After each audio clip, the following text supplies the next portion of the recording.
Hey y'all, it is Andrea here at VW Family Farm, and if I look like I just got up, I did. So I get asked a lot, how do you do everything? How do you get everything done? What do you do all day? What time do you get out of bed?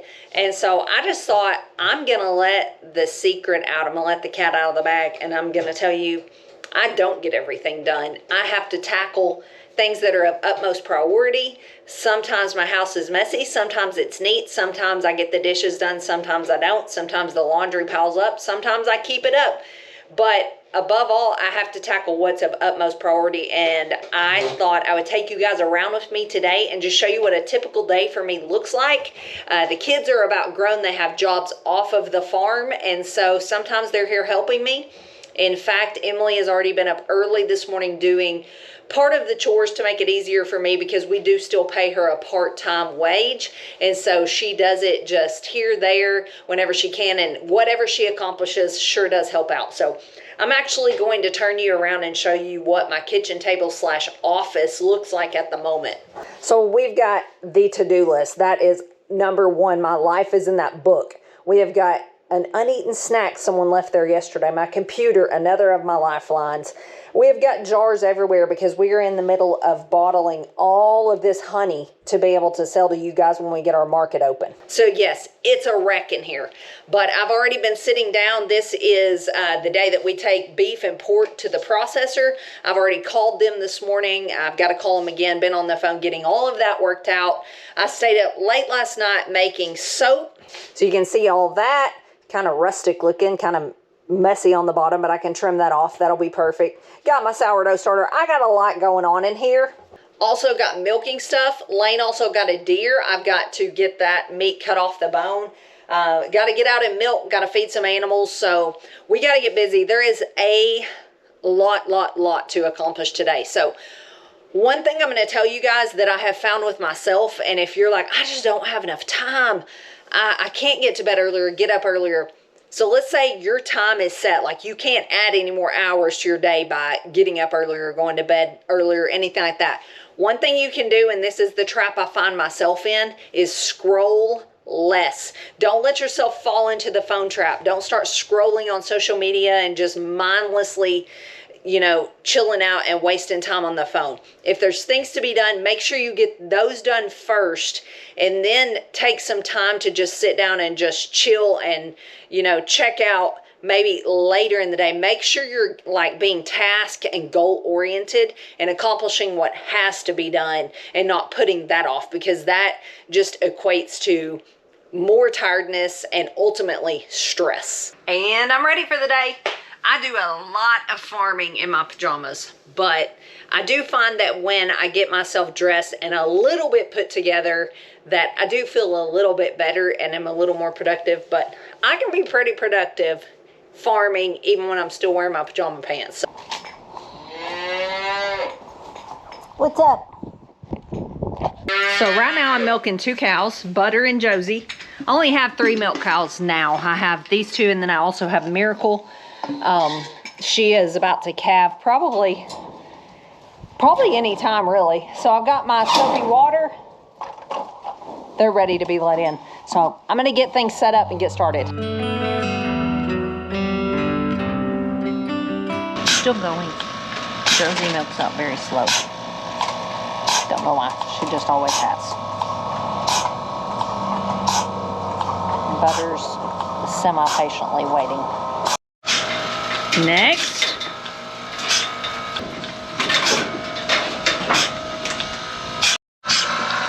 Done. Let's go, Butter. Let's go. Go. Go, go, go, go, go, go. No, you're not coming back. You're not coming back. Everybody out. Nope.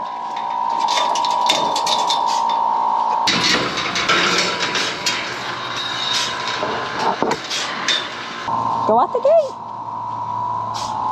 You gonna come in for him? Here, come on.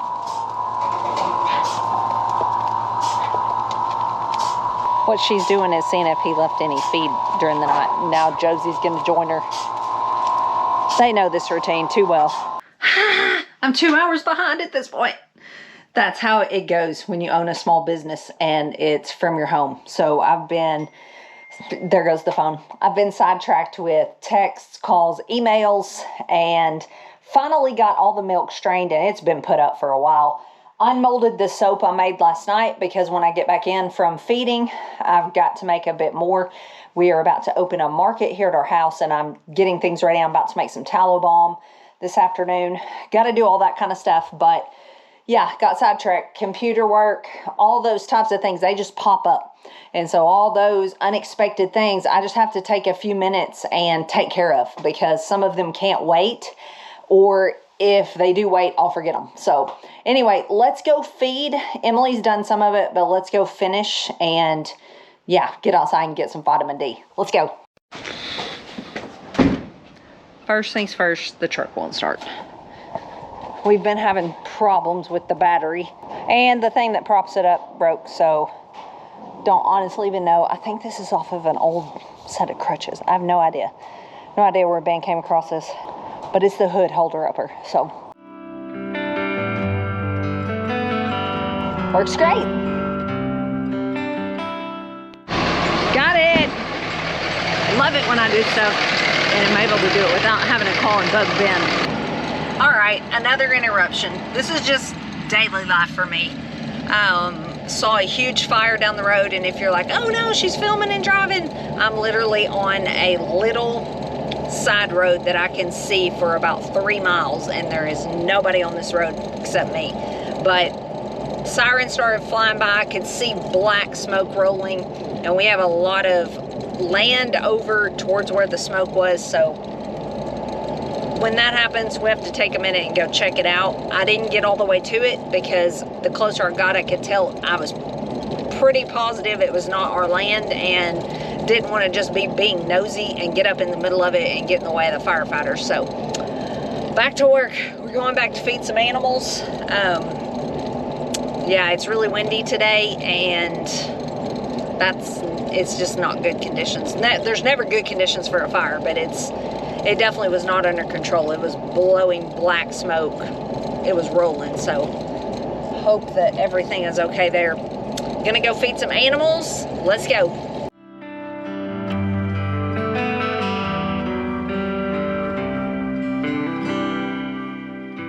We've got piglets literally everywhere. I'll show you the rest of them when I get back to the barn towards the end of this feeding process. But there's 4 out here, 4 little old spots we just weaned. Super cute, big and healthy.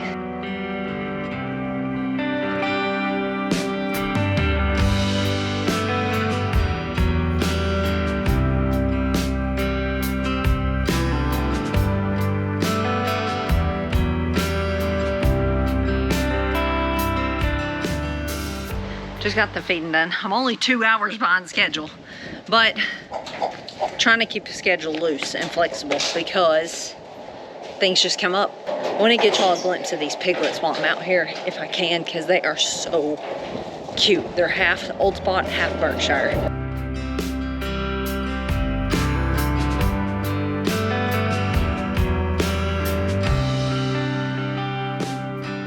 They're so funny. There's a bunch of them too. I think there's like 18 or 19.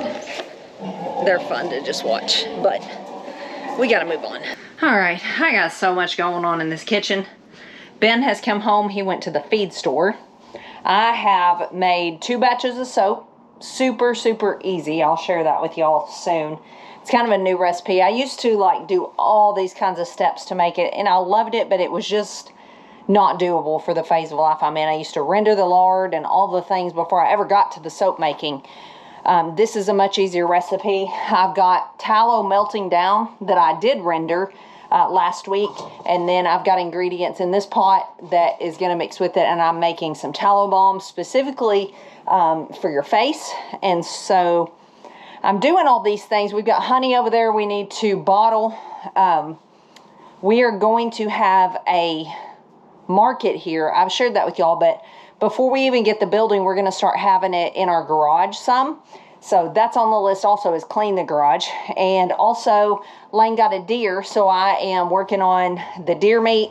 I'm using this vacuum sealing it. So I just got a lot going on, and this kind of actually stresses me out when I have so many different things going on at once. But the soap is complete. It just needs to sit. So I've at least got that done.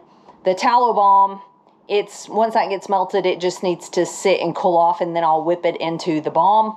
So I got that well underway. I need to complete this meat. I'll feel better if I get this done, put up in the freezer out of here, and know that that's put away. Then I'll move on to the garage. It's getting late. It's like almost 5. I'm running out of time because then I have to cook supper for my family. So this is probably going to be one of those deals, one of those days where I have to roll some things over. I didn't have as much time as I thought I was going to, and that's okay. So I'm just going to keep plugging here for a little bit and see where I get, and then call it quits at some point. All right, y'all. So I lied. We did not quit. It is 8:45 at night, and I'm just now finished. I got my tallow balm done, and it's chilling in the fridge. It has to be cold before you can whip it up. Got my soap made. Got the deer meat cut up, and then we have been working in our garage all evening and night. It's still kind of a wreck. I'm gonna take you guys out here, but it's so much better than it was. It's getting better. There's still work to do out here because we are gonna start our market in here, and so just a lot of this has to go find its home somewhere else. But we're getting there. I would say we're over halfway. These shelves over on this wall have got to come out because the freezers and coolers are going over there, at least as long as the market is in here in the garage. So anyway, I'm probably not going to end this video at this moment. I'll probably give you guys an update tomorrow when I get this garage completed. But I'm saying good night for the moment. So as you can tell, it's a different day, or maybe you can't, but I'm in different clothes. We finally, after several days, got this garage cleaned out, and you will notice some new additions over here. It's so clean in here. There's still a few things in here because there's things in here that just simply are going to stay, that can't leave. But if you can see these freezers and coolers behind me, we had the opportunity at Dollar General about 2 hours from here was relocating. It was opening a Dollar General market, and so they were selling all their freezers and coolers, and we've been looking to get some for a long time. But the catch was we had to buy them all. We had to buy the whole store's worth, which was 11 freezers and coolers, and we did not have that much money, for one, and we did not need that many. But we asked around to little markets around here, friends, and thankfully a lot of people were interested, and we were able to, there was 11 of them, we were able to sell 7. So we kept 2 freezers and 2 coolers. We kept a 2-door and a 3-door freezer, and a 2-door and a 3-door cooler. And y'all, if this is a day in the life video, yesterday was a day in the life that I should have filmed the whole thing, but I was too busy just trying to survive it. It was wild. So we drove 2 hours away and we rented a truck with a lift gate on the back. We would have never survived. Look at this monstrosity of this 3-door. That's a cooler. That thing, it's 6.5 feet long. So we get there to load up the first one, and it took us 2 hours to load the first one because we had to figure out how to get it loaded without dropping or turning it over. And it was just Ben and I. We completely underestimated how many people we would need. And he went really prepared. We had furniture dollies, boards to put on top of the little furniture dollies to maybe make it easier. We had almost everything you could think of, and it was still such a fiasco. He wound up running to the hardware store and getting some little claw feet that had wheels on them. We used those for a lot of them. It saved our life. It still took hours, and we rent those things, but hey, it was worth every penny we spent. We couldn't have done it without renting this truck too. I was considering, hey, is it worth it renting this truck? But it is 100% worth it if you're doing something like that, to pay and rent a truck. So 24 hours later, we completed this project. We just got home. This is the next morning. We just got home from dropping the last one and returning the truck. We left home at 6:30 yesterday morning, and we got home at midnight. And we still had one left of someone we needed to go meet when we returned the truck. we were so tired. We slept 4 hours by the time we, got in the house, got everything situated because it was stormy when we came home, took a shower, all that. We slept 4 hours and returned the truck. So we are tired. But that is the beginning of our farm market. It's gonna start in our garage. We have really exciting plans. Ben's been working on some plans for, we thought we were gonna go with like a portable building. We're kind of switching gears, so that'll be a surprise for you guys. But this guy was a trooper yesterday. I know I cried a few times. Our nerves were both shot by the end of the day. I might have cried a little bit, I don't know. Yeah. Just by the end of the day, every little like loud noise, we were both like, ah! Like it was just like end of the day or like this morning. Beginning of this day, whatever it was, but it was wild. It's just been long. We definitely bit off more than we could chew. We've done that before, and we were talking today. He said, I bet we'll rethink before we agree to some project this big, because we picked everybody's up, which I would do again because we were going anyway, but I just would have took more people. But I said, you know what, I bet we do it again, because we won't do it again on that exact scenario, but we'll do it on something else, overestimating what the two of us can do.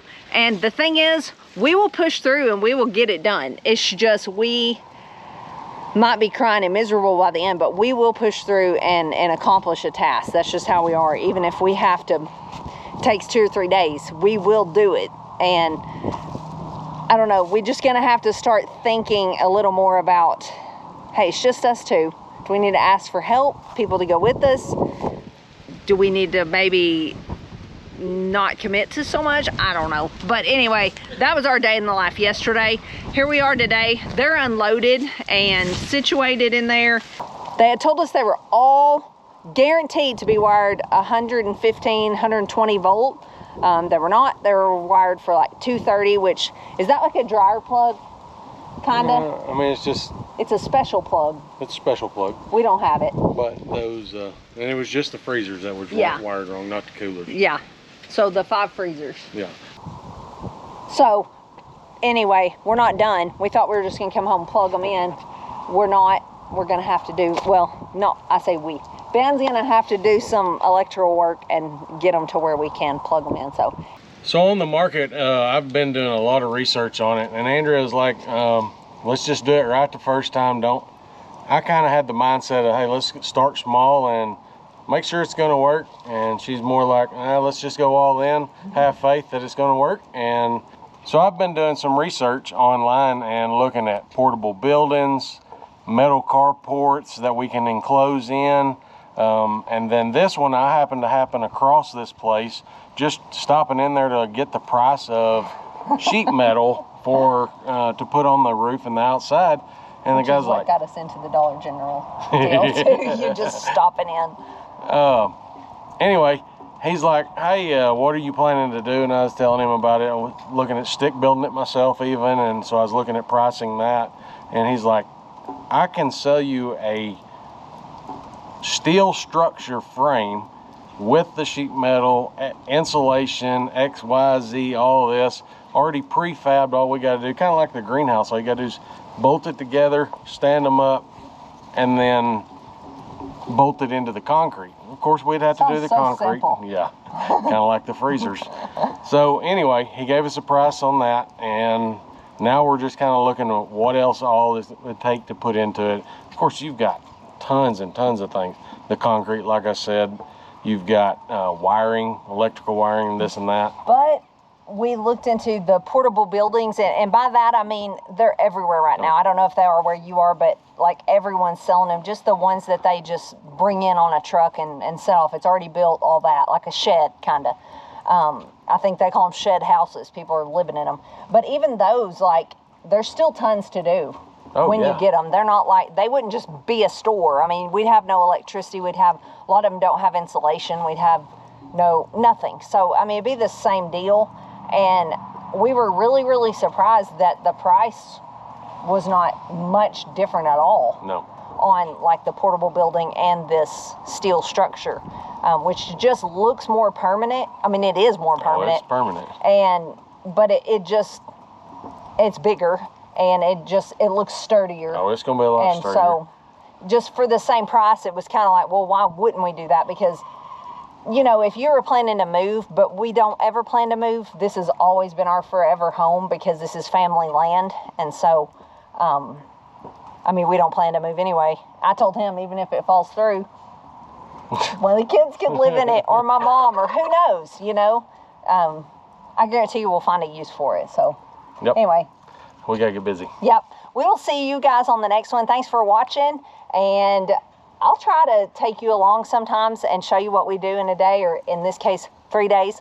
But if you'd like to see more of that, leave that down in the comments. We'll see you guys on the next one. Thanks for watching. God bless.